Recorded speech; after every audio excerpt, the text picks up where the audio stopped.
Welcome, everyone. We're continuing our exploration of the Heart Sutra, this profound practice that is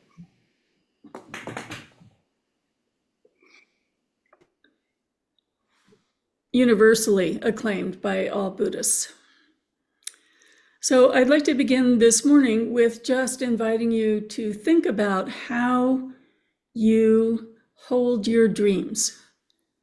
Here we are in waking life, and we go to sleep and we have another experience, and call to mind your dream experience, or if there hasn't been a recent dream, how you think about your dreams in terms of understanding that they're illusory, that many things happen in the dream, but sometimes even in the dream, you understand it's an illusion. So just call to mind that kind of experience for a moment.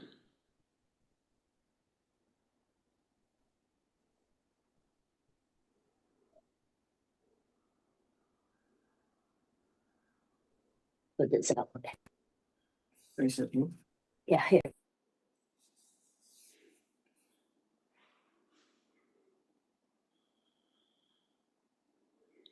Sometimes if there's a villain in your dream, you can turn and face the villain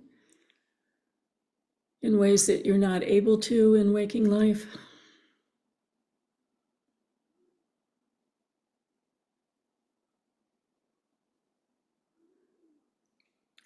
You might meet an obstacle and just fly over it.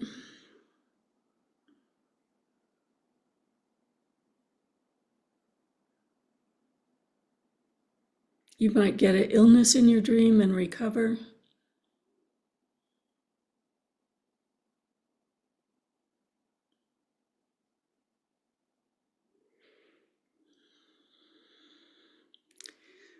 So if we consider our dreams, there's a lightness to our dreams, and there's a immersion in the impermanence of it, the changing of it, the evolving relationships in it, the different narratives in it. We wake up and we're not overpowered by the experiences or hypnotized by the experiences.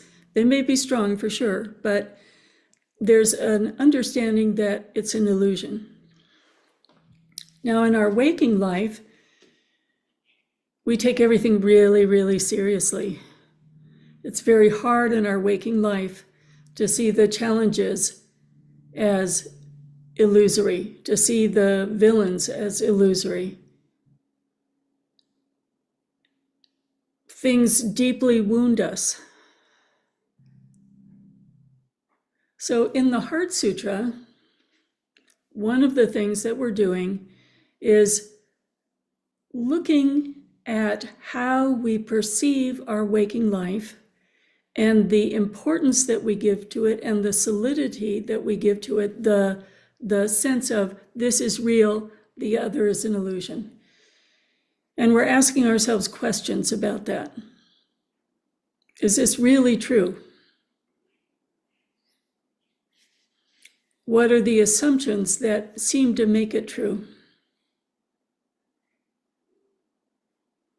In your dream life, you may switch to 7, 8 different characters.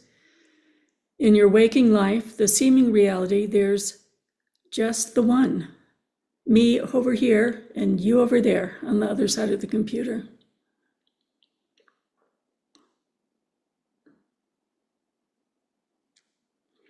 So just hold this in mind as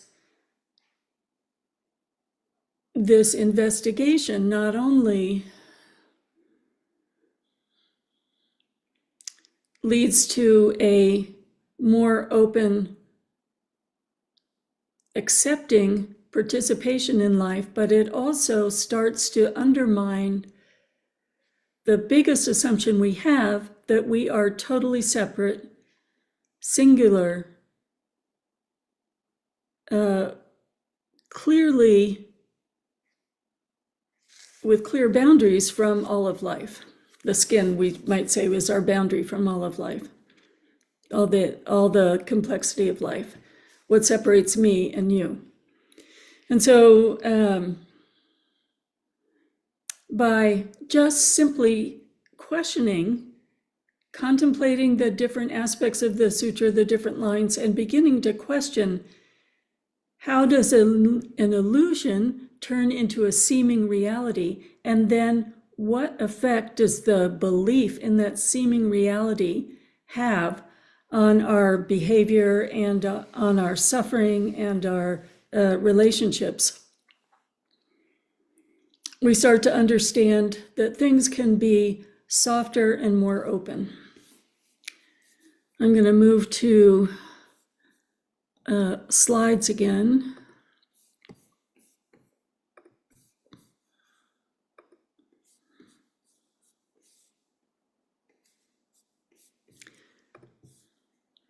A number of people have mentioned that they don't feel finished with the form is emptiness, emptiness is form. So I'm going to review that.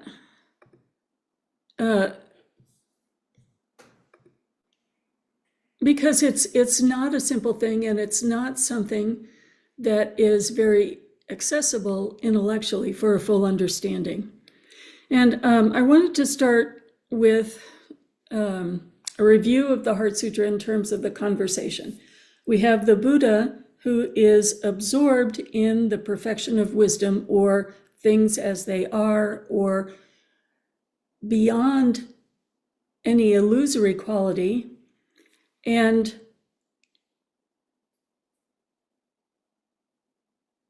we could say he represents the insight and courage beyond conventional thinking. And particularly that answers are found intellectually or experientially based on all of our studies and practice, but ultimately not intellectual, not conceptual. It's beyond the dualistic framework.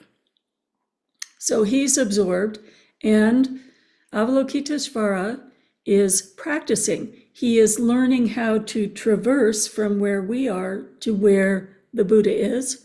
And then Shariputra represents us, saying, what's going on? The important thing is to really understand that this perfection of wisdom,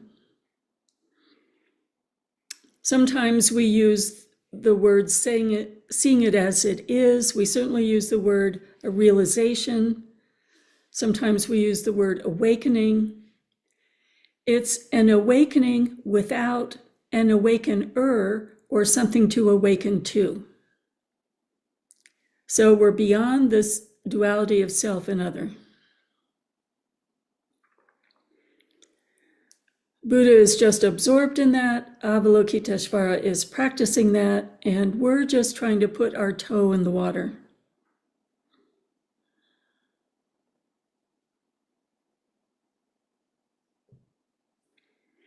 And the study of the Heart Sutra is that progression, that evolution of our experience and understanding that leads to the quality of abiding in that openness beyond self and other.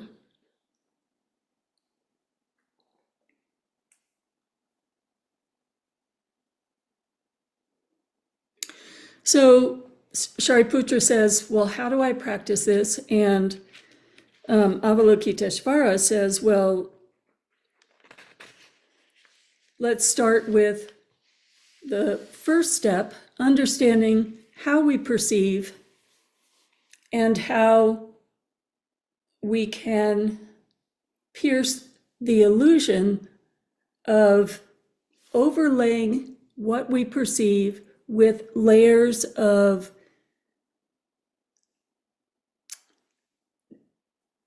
separating discernments and a concretizing into an unchanging form?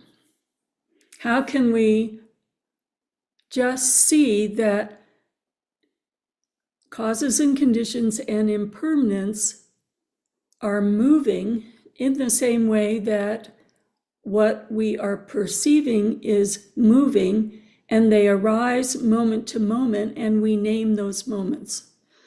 So how can we even let go of the name and see what does it mean to see it as it is in ever more subtle understandings? So I think pretty much everyone is comfortable with the first phrase, form is emptiness, emptiness is form. We can really get that the ocean can arise, and we can name the waters that, are responding to the lunar tides and forces of gravity and all kinds of objects in motion. There are many, many causes and conditions that allow the water to arise, and we call that a wave. So that impermanent moment we single out and we call a wave, but when we look at it, this wave is still the ocean and the impermanence of the ocean moving. So the wave is the ocean and the ocean is the wave. There's no existing separate wave, separate from the ocean, separate from the tides, separate from the water. There's only an experience of a moment that we call a wave. So let's just settle into this and really keep contemplating this. Again, we want to be able to see all the phenomena as impermanence arising that we then name. Our bodies, the room we're in. But let's just stay very simple and see that impermanence and the ocean and the water arises into a thing that is then named a wave.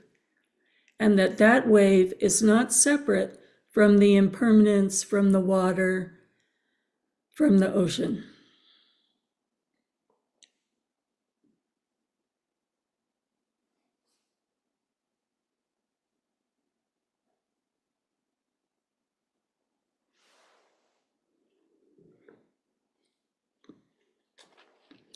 The wave is impermanent and interdependent. It's not a single, unchanging self-entity.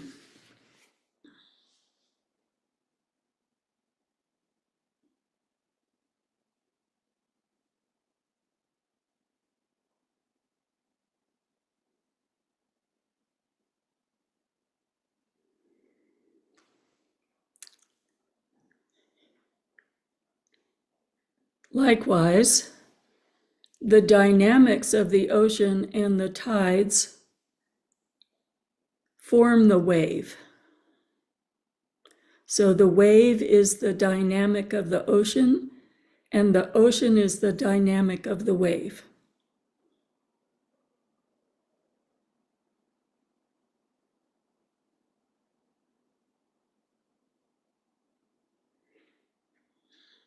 And I encourage you to go through the day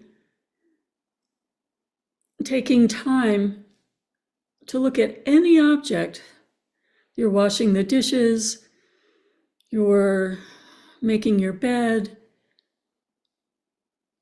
just looking at how is this object arising from many causes and conditions, inseparable from those causes and conditions.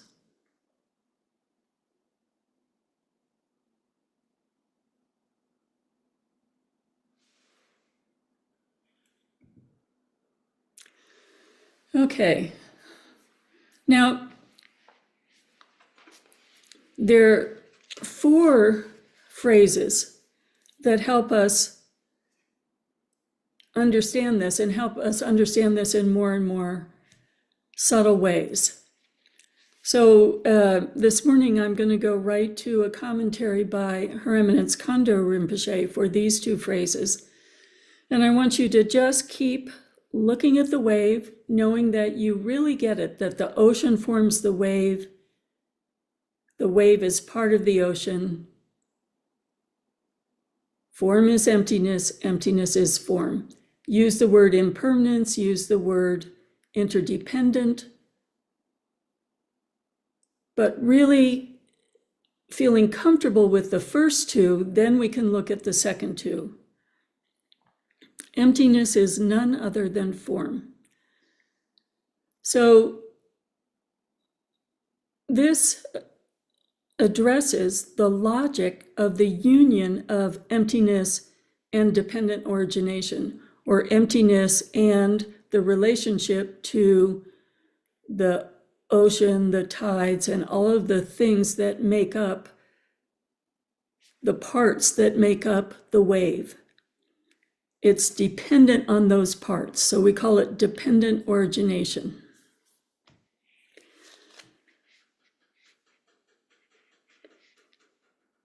So the fact that dependent origination arises from emptiness doesn't mean it displaces the empty nature.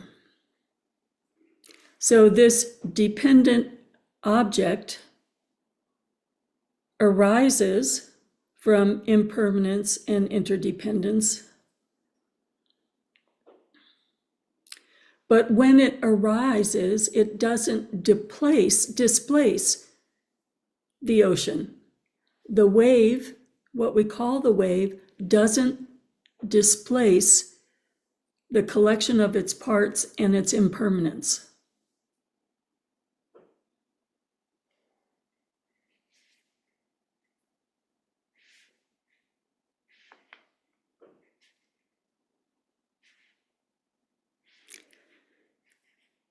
The appearances are not only interdependent, they are also separate. There is still a wave and the ocean. The wave coming up doesn't negate the ocean.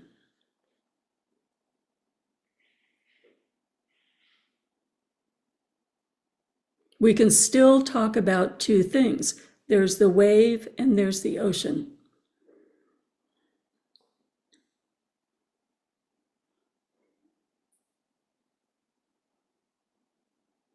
At the same time,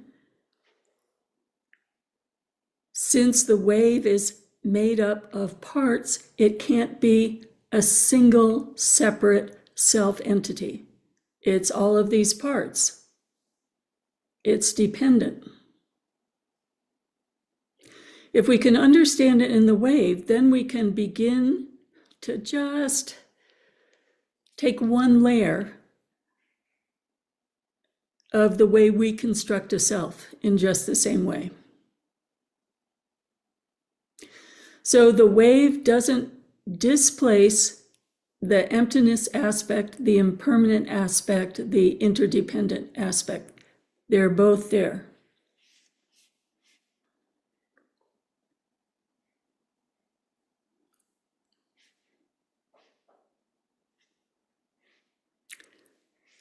Then if we look at form is none other than emptiness,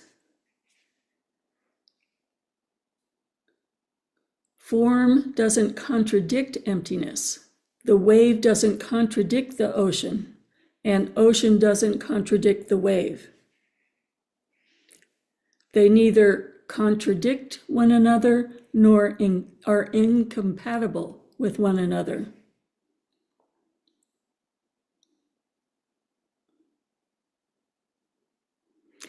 I think we can understand it when we look at the wave and the ocean. It's much harder when we start to apply it to ourselves.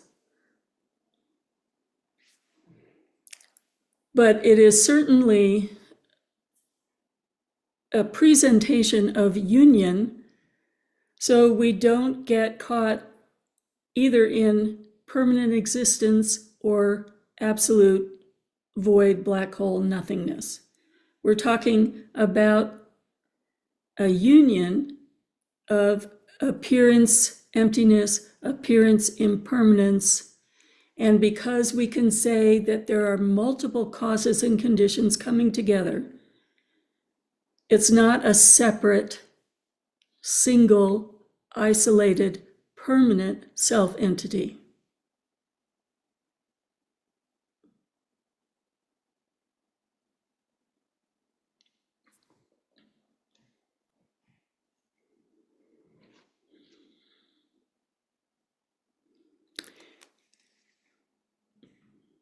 If we look at the difference between our waking life and our dream life, in our dream life, we can see there's illusory building, illusory characters, illusory self. But in our waking life, we make ourselves permanent, solid, even though it defies close inspection, an unchanging separate self. That somewhere there's one little piece of Khenmo in there that is a self that is this permanent observer, experiencer.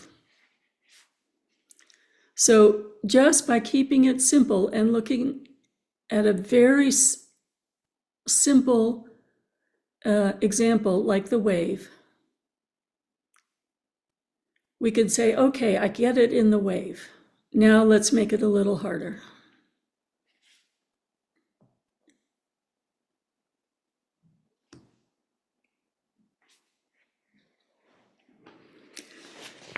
So we're invited to apply form is emptiness, emptiness is form, form is none other than emptiness, emptiness is none other than form, to how we understand this self that's sitting here in front of the computer.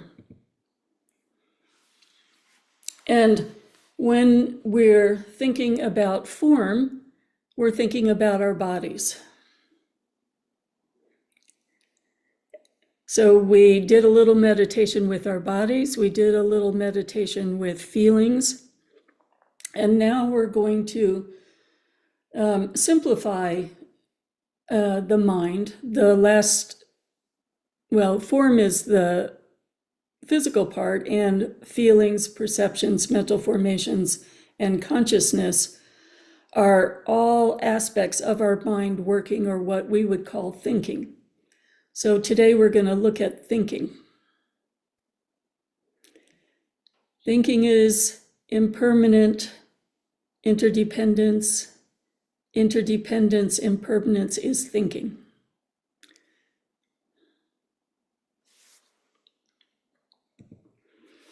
So when we examine how we perceive anything, it is a responsive meeting between our awareness, our consciousness, that quality of our mind that we call or think of as a knower, and an object. That object can be any object out in front of you, or it can be an object in your mind. A thought can be the basis of a meeting with your awareness or your sense of knowing. And generally, this very simple explanation holds true for just about anything. It's used, even though in Tibetan Buddhism we have levels of understanding perception and emptiness, very complex levels of understanding perception and emptiness. This description can be used as a basis for most of that philosophical evolution. So if you just put your hand on the table, or if you reach out and touch a glass in front of you, from this perspective, your sense consciousness meets a sensory object. You have the capacity, your skin has the capacity to feel rough and smooth, for instance. So I'm putting my hand on the table and feeling rough and smooth. So with the first moment, there's just raw data. The knowing aspect of your mind isn't activated. Your sense consciousness is non-conceptual and collects data. Based on that data, almost simultaneously, there is a flavor of pleasant, unpleasant, or neutral, so quickly that you don't see it. Then in the third moment, your mental consciousness identifies the object, starts to make judgments about the object, starts to create a narrative about the object. So I'm just going to keep it really simple as today, as simple as I can. And what I hope you can notice is there isn't any knowing without an object. So even the sense contact, which is, we would say non-conceptual, it's still meeting something. And then your mental consciousness receives the data from the sense consciousness and turns it into a table, turns it into a wooden table, turns it into a brown wooden table. It's a brown wooden table that Nancy selected. But every moment of this aspect of knowing is in relation to an object. So then if I were to close my eyes and imagine the table, my mental consciousness could contact a mental image. So my mental conscious can contact memory, it can contact any aspect of imagination, but every time there's a moment of knowing, it is a meeting of consciousness and an object, whether the object is mental or physical.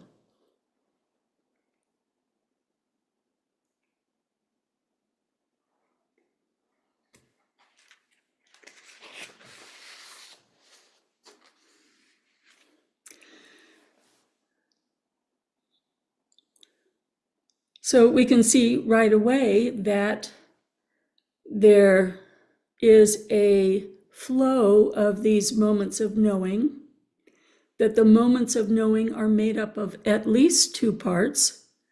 So there isn't a single separate self-separate permanent knowing. There's a flow of moments of knowing. That knowing is always connected to an object. So there's nothing that's single, separate, and permanent.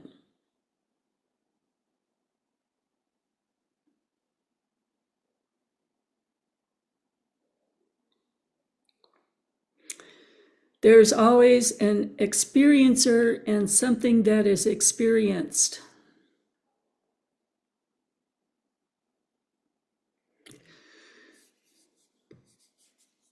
So let's take some time here just for you to examine. You don't have to worry about form is emptiness, emptiness is form. Just seeing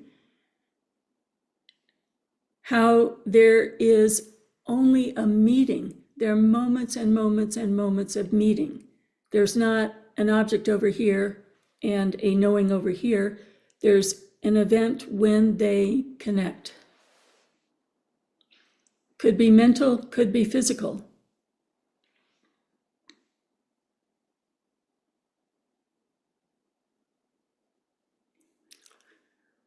So just as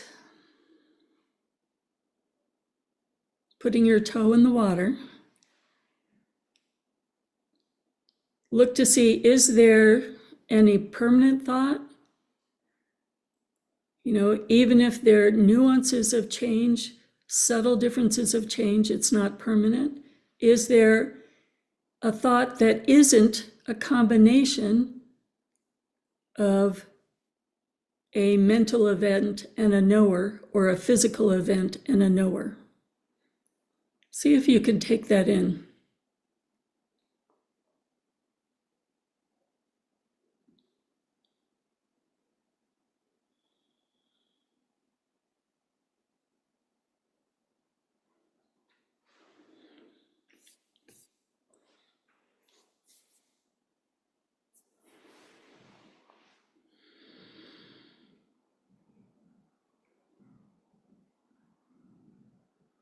It's never just, at this point, seeing, it's seeing something, hearing something,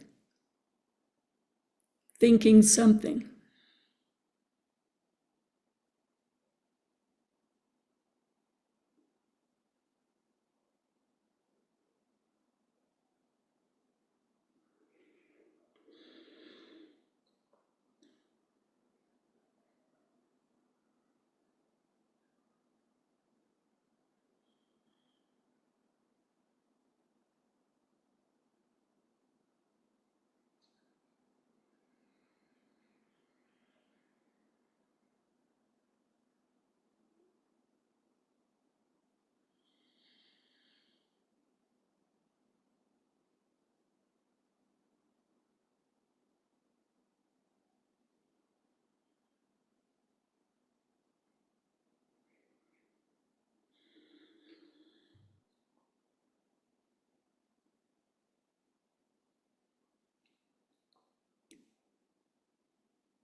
So now you see a little bit of how this fourfold profundity functions.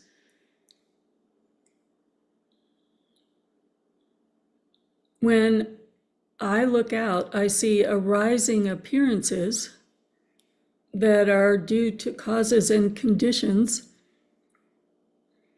arising as this whole group of lovely people.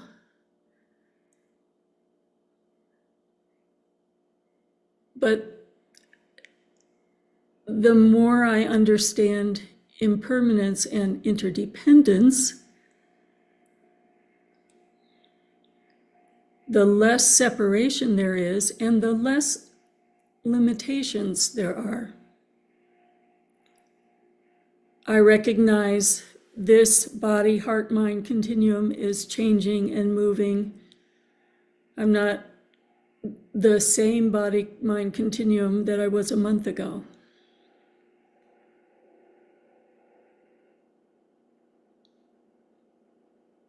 And neither are you.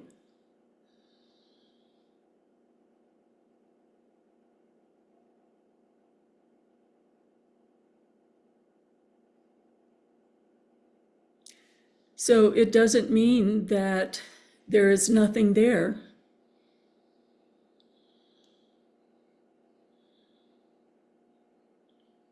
It means there is appearance emptiness that we call by different names. In the same way I call this picture a wave, I call Charlie, Charlie, I call Diane, Diane. But you're moving and changing in the same way based on impermanence and interdependence.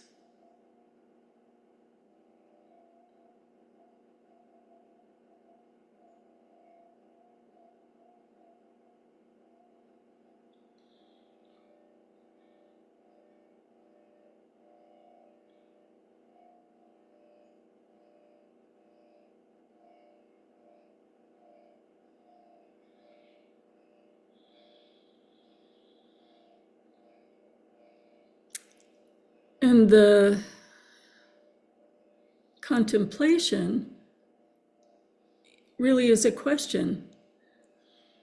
What would happen if I saw all of these moments that form this very present moment, not as like a hollow building that a permanent observer is looking out at and experiencing, but nothing but this continuum of experiences and changes.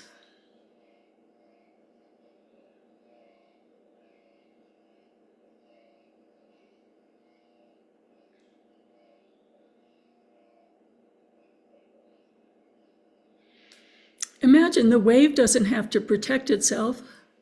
It doesn't have to worry about dying.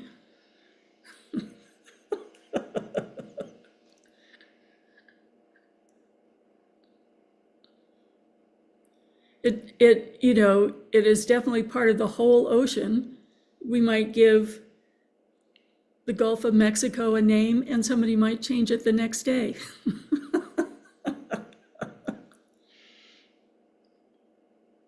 It's still all connected ocean going across the whole planet.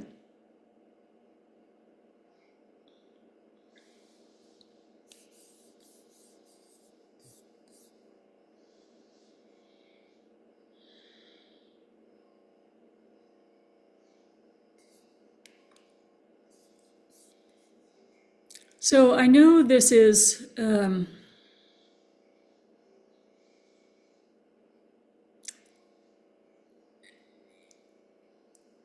it's really difficult to start even the first questions because it's not just this lifetime, but from our perspective, it would be limitless lifetimes we have constructed a self and then behaved in ways to protect the self from being hurt. Creating karma, which keeps us propelled into life after life after life, as opposed to open and at ease and interconnected with all of life.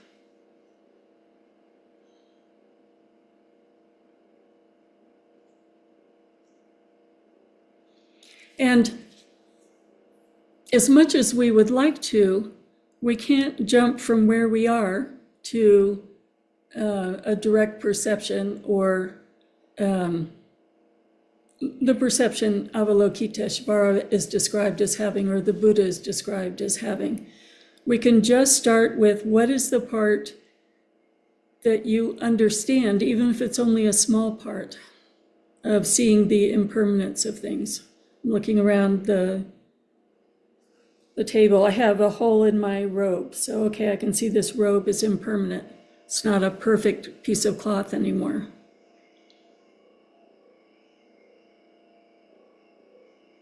Finding ways to see the impermanence of all of your perception and watching your perception to see how your perception is impermanent as well. And what would happen if you didn't overlay or impose a name and an identity on that continuum of perception?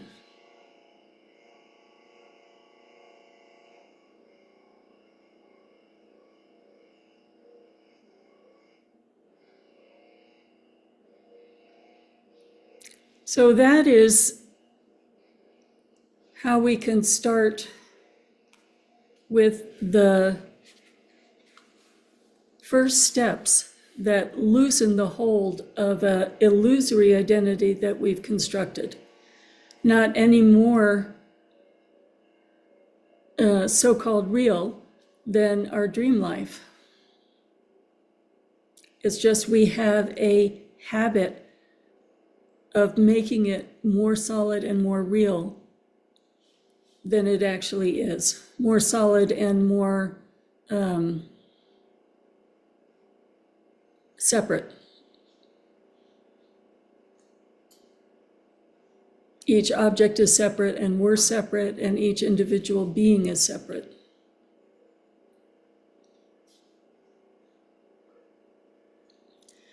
So this first part of the Heart Sutra starts with the view, then the fourfold examination, and then it goes into, I think, an 18-fold examination. So still it's a step-by-step. And in Buddhism, we're really encouraged to start with our questions and start with the small things. So even if all I did this week was every time I sat at the table, looked at the impermanence of the table and the lack of a separate self-entity. So I'm looking at the table and I'm seeing, oh, the table is on a stand with 4 legs and it has bolts in it.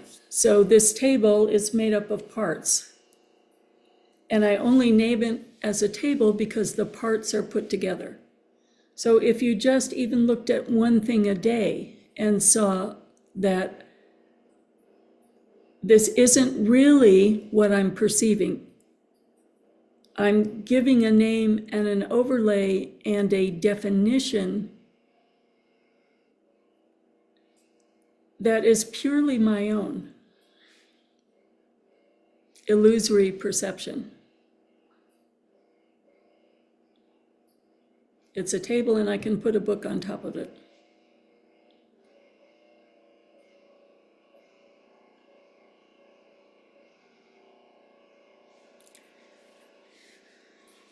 In the Tibetan tradition,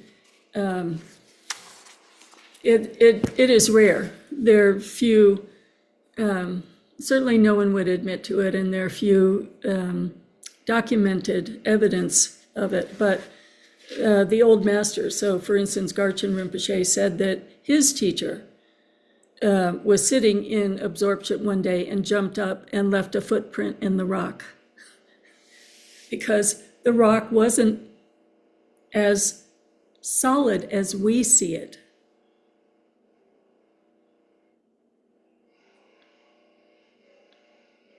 It was something quite different from an understanding of the rock, the nature of the rock. Even if you take a picture of a wave and look at it from time to time, start with light playfulness.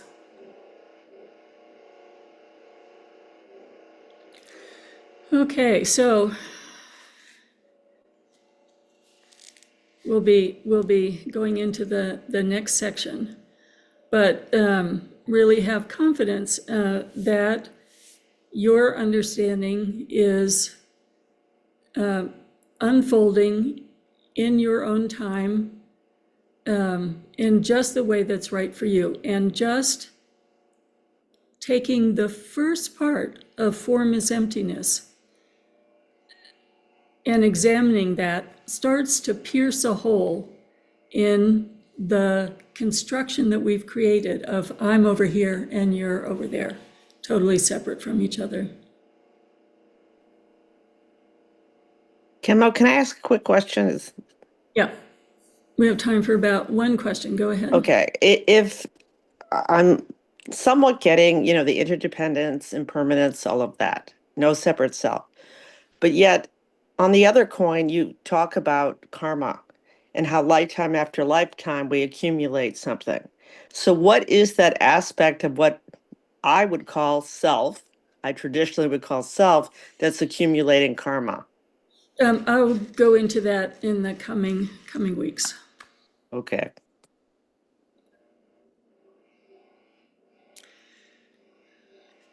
Just one way to think about it today, it's your habits, not your personality, that go from life to life.